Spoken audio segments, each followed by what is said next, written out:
Right then, I'm messing about with this tank, so I've tipped it on its side, and you can see the bottom drain. So it's actually got a 4-inch bottom drain, this tank, which is fairly rare for these tanks, but it's just what we need for this job. So I'm going to probably end up cutting this probably about here, as close to this as I dare, and then these holes are going to be filled in. That one's not, but I've gone through a hole here that I'm currently digging. So this 4-inch outlet's going to come out through there, and then so this is where it comes out of the garage, and the pipe's going to be coming out here to here and then up here, and I'm going to keep it all 4-inch. I were planning on doing it too, but I don't want any restriction in water, so I don't want the line level coming up. I've currently got these two pipes coming through temporarily. These are what's sort of bypassing that tank, so this pipe and this pipe are going to be leading to the tank to keep it filled with water, but for now they're just bypassing, obviously. And I've been digging here, so I've been digging here pretty much all morning. For some reason, if I ever dig an hole near a pond, that's where all the concrete was dumped when they had too much concrete to end the day or whatever. Anytime I do any digging, it's never easy. I think the next digging job I'm ever going to take is going to be on a beach somewhere, and hopefully somewhere warm, because it just, every time, it just takes hours. I've only dug that and it took me like 3 hours, but yeah, I'm getting there anyway. So obviously it's going to be slightly difficult with a 4-inch pipe, because it's going to have a bit of a curve to it, so that's going to be interesting to see if I can curve a 4-inch pipe to that radius, but we'll see. There's a reason I'm sort of digging it out. I didn't want to be putting like a 90 degree and then 90 degree and then 90 degree and then 90 degree, so this way it cuts out as many joints as possible. Just going, well, there's going to be a 90 here coming up and then 90 in, but it cuts out the two 90s that bit up and across there. So yeah, it sort of works out cheaper as such to just dig it out, and then you can bet I'm going to fill it up with as much concrete. So whoever's job it is to take this out in the future is going to be cursing me, like I'm cursing whoever's job it were to put this in originally. God, I hope it's not going to be me. But there we go. Let's get on with that, and I'll come back to you in a bit. So that's the 4-inch pipe that's going in. Obviously needs cutting to length, and then I brought my diesel heater to heat the pipe up. Hopefully that'll get it hot enough, and we should be able to bend it easily. Right, I'm just getting that started up. I marked on here where I want to bend it. I'm just going to wing it really. I can sort of see the angle of the bend that it needs to be, but I'm just going to see how we get on. Nope, not going to fire that time. But yeah, I'm going to see how we get on, and yeah. So basically, I sort of marked somewhere where this is where the wall is. So I want to sort of bend it in this area. Just put like a little bit of a curve on it, and then try it and come back to it and see how we go. But we'll get there eventually. That doesn't seem to want to start up. It will do in a minute. Right, that's the heater running. So I'm going to put you guys on here, and I'm just going to focus on trying to get it to bend and keeping the heaters smoother. You don't need to use a diesel heater like this. I'm particularly using it just because I've got it for a start, and secondly, it gives off that much heat, it heats it really evenly, and that's sort of what you want, stop it kinking. So we'll see. I've never actually used this heater before to do it, but we'll see.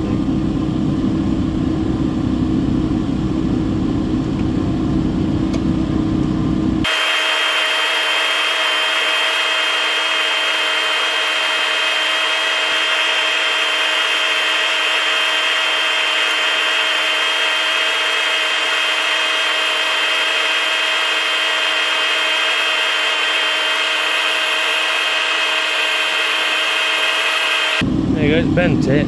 What I'm going to do now is just put it in all, so unfortunately I can't move camera. I'm going to stick it in all and see if I can bend it to shape, because it's really flexible, but very hot.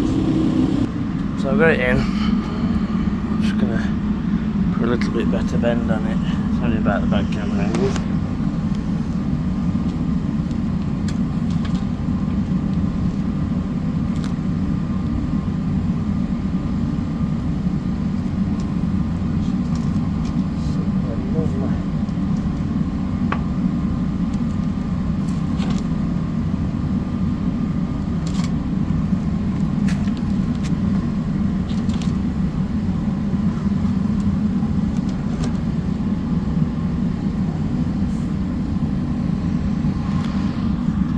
So, they actually got it really nice and evenly hot through, very hot actually, which I'm really pleased with.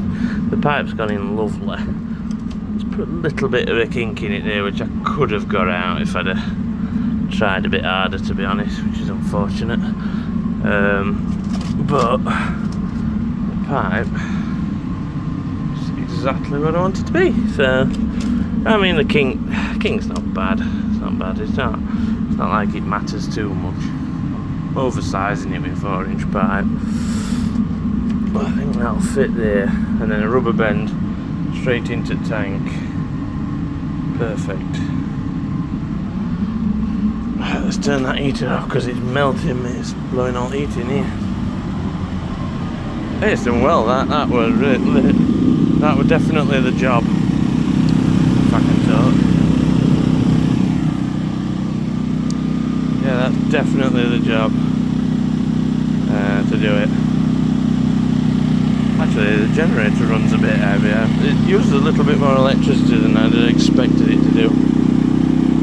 And it does blow a lot of air. It's a powerful fan in it, so this is red hot, a diesel heater, and it's just blowing insanely hot air out. So yeah, that was a really good way to melt the 4-inch pipes.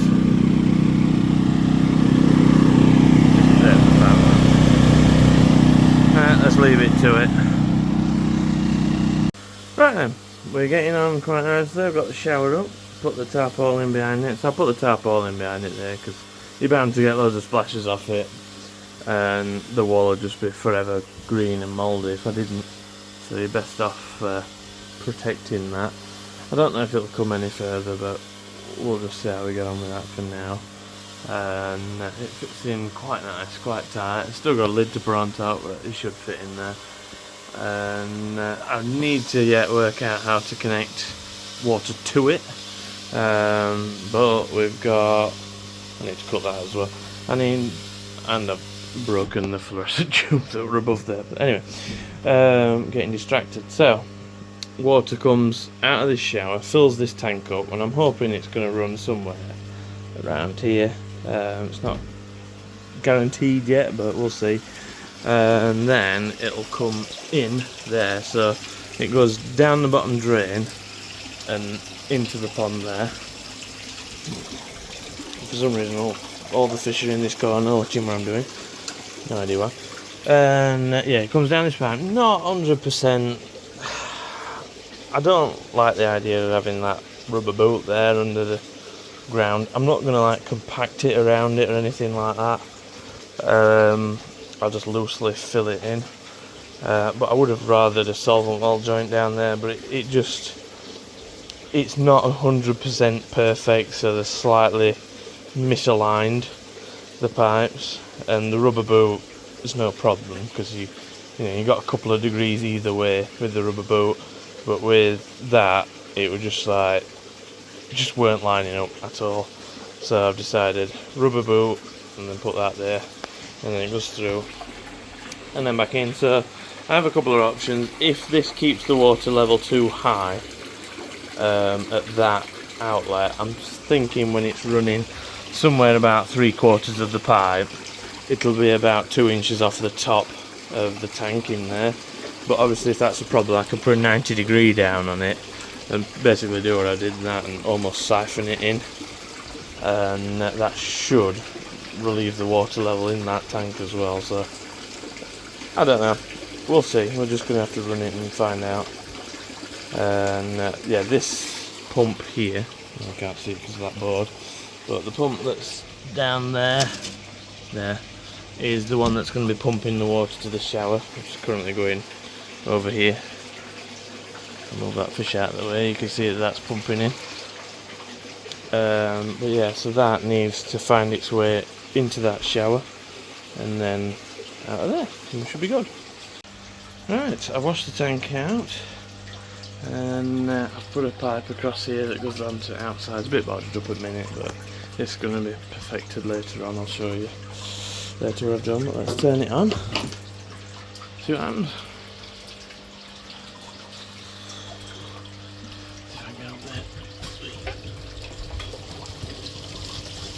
See if I've left any of my tools in here. There we go. It's working. There's some more media to go in there. Impressed. I'm turning on a little bit.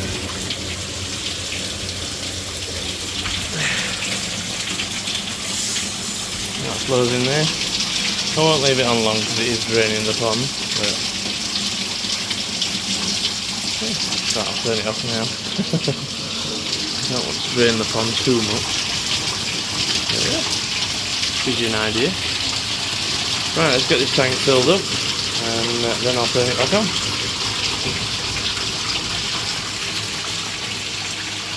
This might be a mistake, but I can't wait for it to fill up. I've turned the other pump off, so that'll drain that system a bit and hopefully allow me to run this well it fills up. We'll see. I don't know, it might take a little bit much water out. It is a big tank. Ooh, it's gonna get close, isn't it? Might be better off just doing it an hour.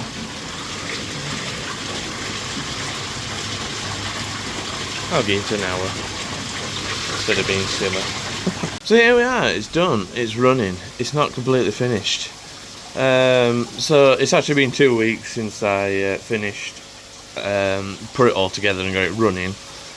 I ended up getting COVID and whatever and just giving it a break for a bit. So it's not completely finished. I need to put an outlet on a better outlet on there, on that, and then we'll be able to drop the water level in here, which should be running a lot better. It should drop it down about 4 inches. And this pump's on its slowest setting, so I'll be able to speed the pump up as well. So today's task is to do that with the outlet, to cement in the holes that I made, to put the tiles back, to put the rubble back, and sort of get it a bit more permanently running. Yeah, and have a play with it. But yeah, it's quite pleasing. I'm quite pleased with it. It's nice having it shower sort of in garage out of the way, and it is wetting that desk, but I haven't put the lid on it yet either, so it'll be a bit better for that when I put the lid on it, hopefully. Try and work out where that water's actually coming from. Right, let's get on with some and I'll get back to you. So let's see if my theory works and we can actually drop the water level. What I'm going to do is just put this rubber boot on and hopefully it goes in the water, and then I'm going to vacuum it out and see if it drops the water level in the tank. Right, this is interesting theory. So there's a lot of bubbles coming out of there. Them bubbles must be coming from the air that's in there, because they can't be coming from anywhere else. So I've got a theory I've got a lot of theories today, that might actually drop the water level in the tank without putting the vacuum on it. Let's just leave it on, see if it can self-prime. There we go, it is dropping. That worked really well. Look at that, something I've done worked really well. Maybe dropping a bit too much. I think it works too well. Nah, it doesn't need loads of water in here. It needs a good, you need a good gap or they're all just going to jump out, aren't they? So I might just put that 190 on like that, just so that it can drop the water level in here. That's pretty cool. I'm so pleased with that. That worked incredibly well. It just like putting that 90 degree on just dropped it. That's great. So it's not, I ain't got to mess about vacuuming it or anything like that. It just, like, it's not really bubbling anymore. Yeah, that's pretty cool, that. So basically what it's done is it just automatically started a siphon into the tank. So this tank now will be at the same level as that pond. So they're matching levels. And I think it's because I'm used to it being so high, but it looks It looks as though it's almost drained the tank completely to me, but like I say, that's about right, that, I think. Like this tank with little babies in it's a little bit higher, but I mean they don't jump out, so it's not too much of a worry. But the fish that are going to go in here are the ones that are going to go in main pond or from the main pond. So just that little bit of gap there will do them good. Yeah, well pleased with that. Right, as a bit of a test for this, I'm going to take this off because I want it to have another 90 degree on it that points that way. So I'm going to take it off, not this one, but I'm going to put a 90 degree so it points that way to keep the circulation of the pond. And I'm going to put it back on and then see if it'll self-prime itself again. So let's take it off. See if I can't do it on camera. A bit dangerous, we like a bit dangerous. If you see water, it's because I've dropped my phone in the pond. But let's undo this. See if it will fill in the entire pipe up with water. That's what I'd be interested in seeing. Yeah, it will. Yeah, pretty much no air in the pipe. And then obviously now it's going to stop flowing because it's got to fill the tank back up. So this tank's now going to fill back up to the top. Well, to 2 inches off the top. So that's filling up now, so I'm going to wait for that to fill up before I put the outlet back on there when it's flowing out properly. Right then, so that's overflowing. This is my outlet idea. So I put rubber boots. I haven't put hose clamps on that pipe, so it'll probably fall off at some point.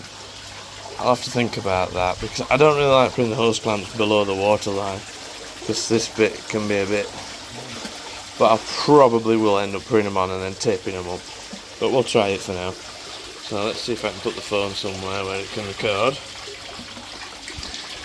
While I put this on, I really hope it's just going to self-prime like it did before, even though it's got that bit of a drop on it.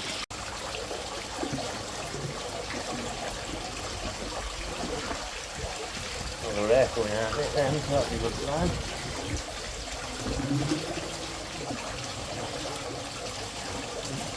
Trying to swim off. There we go. There's air coming out, that's good.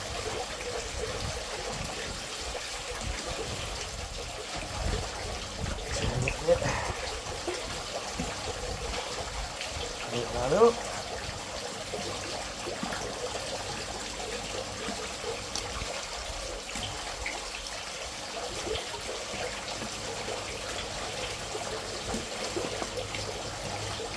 Yeah, definitely air coming out, mate. A little bit, not loads. There were quite a lot last time. There's definitely air coming out. So that's a good sign. Let's see if it drops the water level. Hey doggy.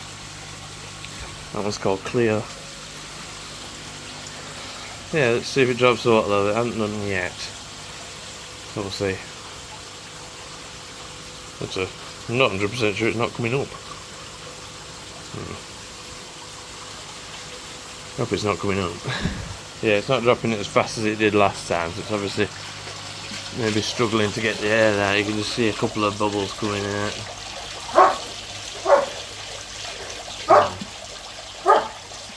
That's a shame.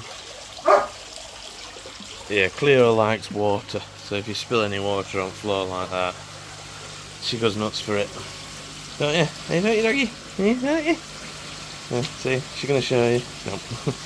She won't do it on camera, but she'll do it all day to annoy me. Alright, I'm going to leave that for a bit. I'm not pleased with that. So it's not gone down yet. It is really slowly bubbling, like you see there's a couple of little bubbles coming out of there. But it's starting to speed up. I've got a feeling it's taking hold. Yeah, it's starting now, isn't it? So the water's flowing faster because it's beginning to siphon, which is bringing more air with it. That's interesting. Yeah, it is. Yeah, it's definitely starting to bubble now. So it just takes a minute to start. But it is doing. I might even try. Let's try speeding the pump up. So the pump is on its lowest setting. Let's go for a 6. See what that looks like over a shower.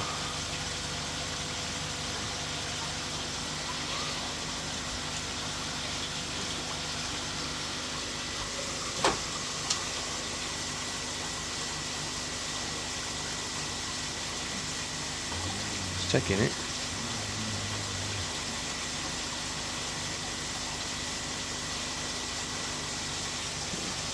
The water level's trying to drop, but it's not. Ah, there we go, look. Look at that. Bubbling now, look. The siphon's starting. Good. I wanted to know that it'll self-start, so if, for example, the water level in the pond drops, that'd suck in air, causing this to come up, which isn't ideal.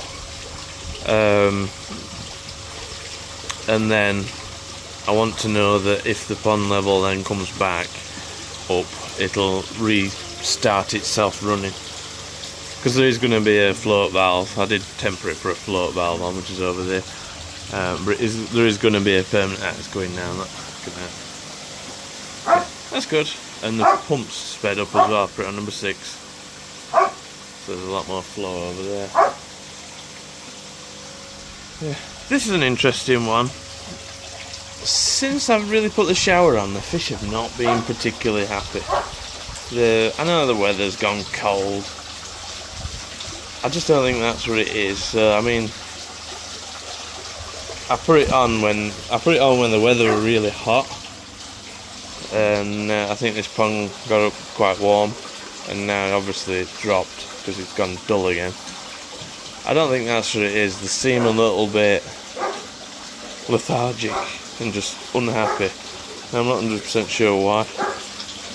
I haven't scraped them yet because this is my first day back here, so I think I'll be scraping them today. But they have had a treatment in as well, because obviously we started up the shower and I thought, well, I'll just put in some formaldehyde and malachite green to just make sure there's no bacteria build-up or stuff you don't want. So we put that in anyway, but the fish have been upset since. But I don't think it's due to the chemicals, because we didn't put a massive dose in, just put a regular dose in. But yeah, anyway, the formaldehyde and malachite green went 2 weeks ago, and there's still a little bit, you know, in the corner over there. I don't know if the phone can see them, but don't know, they're just not happy. Fish, they're a pain. So there we go, that's it for the indoor Bakki shower install. It's all running lovely. The pump can go full speed, so it can go on setting number 10, which is not bad for a 15,000 litre pump. I've got it on 8 at the minute, so that's 8. 10 just seemed a little bit much. This bit here should dry up now. Put the cover on the top. See it? Anyway, there's a cover on the top. I've hung this thing on there because it drips. Yeah, it drips, so it's a pain in the ass. This all wants sort of sorting out. I need to plumb it into that mains line, so there's a load of little extra jobs to do. They obviously want shifting, and as you can tell, I'm not using that box anymore. I'm not using that either. Anyway, the pump's now down here, pumping away nicely. But it's quite loud actually. This one sitting a little bit better. I'll look at that later. So the pump's there, comes all the way from the drum filter down there, and then straight up and into the shower. And God, it's making that tail rapid. That puts them under it.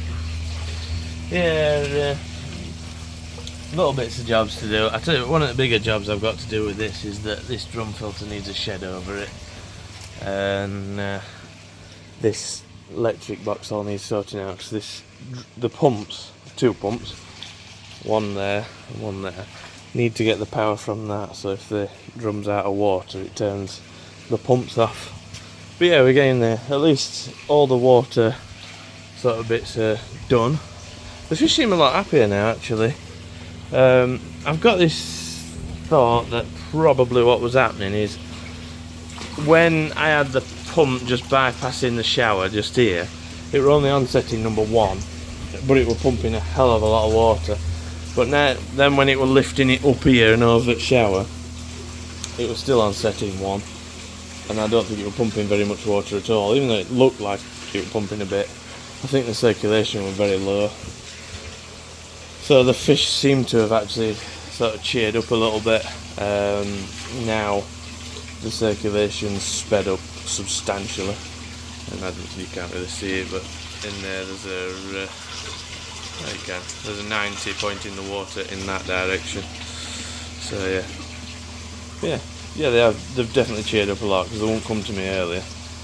So I think there might be something about that they just weren't getting enough filtration, there weren't enough flow. So there we go. That's sort of it for this pond, really. Especially in way of big jobs and plumbing. But I'm really pleased with this. So the whole idea is, if the fish, like there is one in here that's got a little mark on its side or whatever, that rather than having it in here, you can take it out and put it in there, and it's totally in the same water and everything, and it can sit in here. And then if you need to treat it out like that, you can treat it in here and then send the water off to the pond. But it gets the shower out of the way, and because this shower used to be turned off in winter, which is not ideal really. At least now it can run all year round, because it's not in the cold air, it's in the garage. So there we go. If you like this video, then please like it. If you want to see more videos like this and fishing related video, then please feel free to subscribe. If you have any questions or comments, then please put them down below, and I shall see you in the next video. Thank you for watching.